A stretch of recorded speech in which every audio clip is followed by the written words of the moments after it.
Today's lesson is to solve multi-step equations and inequalities that include distribution and combining like terms. So before we get started, let's review some things that we talked about last unit. I'd like you to pause the video and try the 3 problems below. When you're done, play the video and see if you got the answers correct.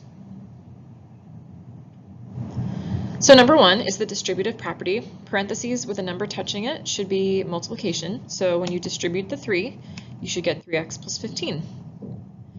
And number 2, we have parentheses again. We always do distribution first. In this problem, we're going to distribute the negative 2. Once we do that, we get 10 minus 6, and we have to be careful because a negative 2 and a negative x make a plus 2x. We can't leave our answer like that because we have like terms. We can combine the constants. So our final answer is 4 plus 2x. And lastly, number 3, we have parentheses again.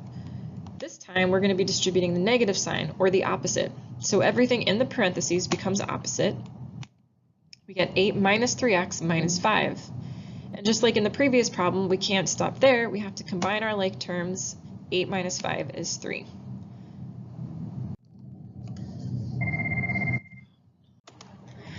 So this time we have an equation. The first thing I do is put a line down the equal sign, because whatever happens to one side is going to happen to the other. And I see the side that has the variable on it has parentheses and the number touching. So just like before, we're always going to distribute first. 2 times 5x is 10x, 2 times 3 is 6, and then the other side of the equal sign stays the same. Then to figure out what to do next, we think about PEMDAS backwards. So it ends with adding and subtracting, which means that we're going to start with adding and subtracting. So we subtract 6 on both sides, we get 10x equals 50, and then finally we divide both sides by 10, x equals 5. We can always check our answer by substituting it and making sure that we get something that's equal on both sides. So this is our problem. I replaced the x with the answer I think it is, which is 5. I follow order of operations forward, and 56 does equal 56, so x equals 5 is our solution. In this problem, we have an inequality. I put a line down the equal sign, and just like before, I'm always going to distribute first. So 1/3 times x is 1/3 x, 1/3 times 3 is 1, greater than 4. Now we're going to think about PEMDAS backwards. We're going to start with adding and subtracting. Minus 1 minus 1, we have 1/3 x is greater than 3. So some people get stuck here on the fraction. If there's a 3 on the denominator, that means that 3 is currently dividing. To undo division, we multiply both sides by 3, and we get x is greater than 9. Notice it was 1x. I did not write the 1 because of the identity property. But wait, this is an inequality. It is not an equation. So I have to ask myself whether or not it is necessary to flip the inequality sign. This one is a no flip because I multiplied both sides by a positive 3. So x is greater than 9 is our final answer. Try the next one by yourself. We're going to pause here, do your best that you can, and then when you're done, press play and see if you did it correctly. All right, let's see how we did. When you distribute, you should get 6/5 x plus 6 equals 12. Then we're going to subtract 6 on both sides. Now, to get rid of the denominator, I'm going to multiply both sides by 5. And finally, to get x by itself, since it's multiplying with 6, we're going to divide both sides by 6, and x equals 5.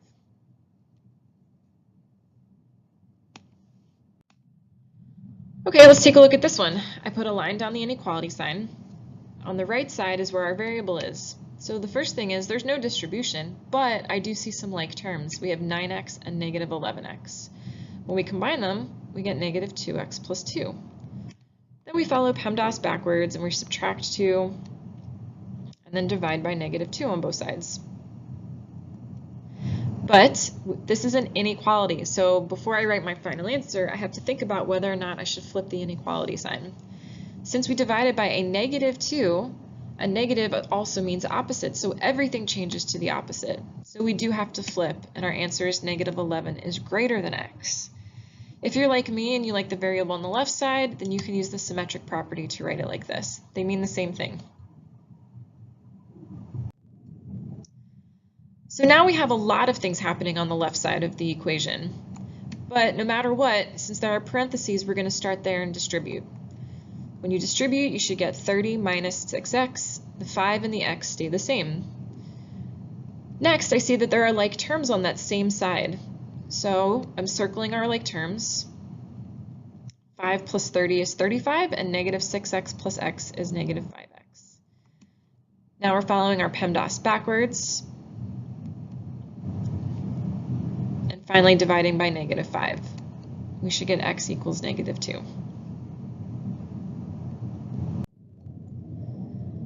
Once again, we have parentheses, but this time we have two sets of parentheses, which means that we're going to be using the distributive property 2 times.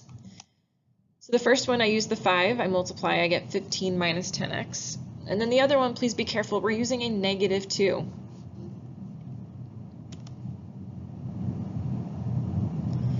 So negative 2 multiplies to x and negative 4.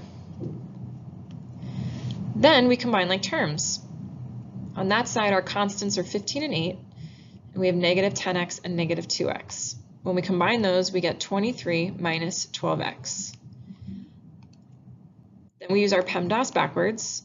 We start with our minus 23, and then finally we divide both sides by negative 12. All right, next we're doing distribution. So 3 times x is 3x, 3 times 2 is negative 6. Finally, we combine like terms. Oh, but this is strange. 3x take away 3x is 0. So negative 6 is greater than 10. There's no variable left. Is negative 6 greater than 10 even true? Is negative 6 bigger than 10? This is not a true statement. When there is no variable and you have something that is not true, then this is a very special situation. There is no solution to this problem. There is no number that x could be that'll make both sides the same or make the statement true. So in a situation like this, where there's no more variable and what you have left doesn't make any sense, you can write no solution.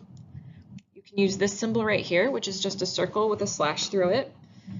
Or if we're talking about cell builder notation, it's just an empty bracket. And our last example. In this problem, there is no distribution, but I see some like terms. So 7x minus 3x is 4x, and 4x minus 4x is 0x. 3 plus 5 is 8. So here we have no more x's again. But this time we have 8 equals 8. Well, this is strange again. We have no more variable. Is 8 equals 8 true? Since 8 equals 8 is reflexive, that is true, then we say that this has infinite solutions. That means that no matter what number you choose for x, you can choose any number in the entire universe and you substitute it, you will get something that makes 8. So infinite solutions, the symbol for that is an R with 2 backs. Or if you're using set builder notation, it is the brackets with the R in the middle. So we're going to try the next 4 problems, and when you're done, you're going to show me so that I can double check that you understand. If you need help, please let me know.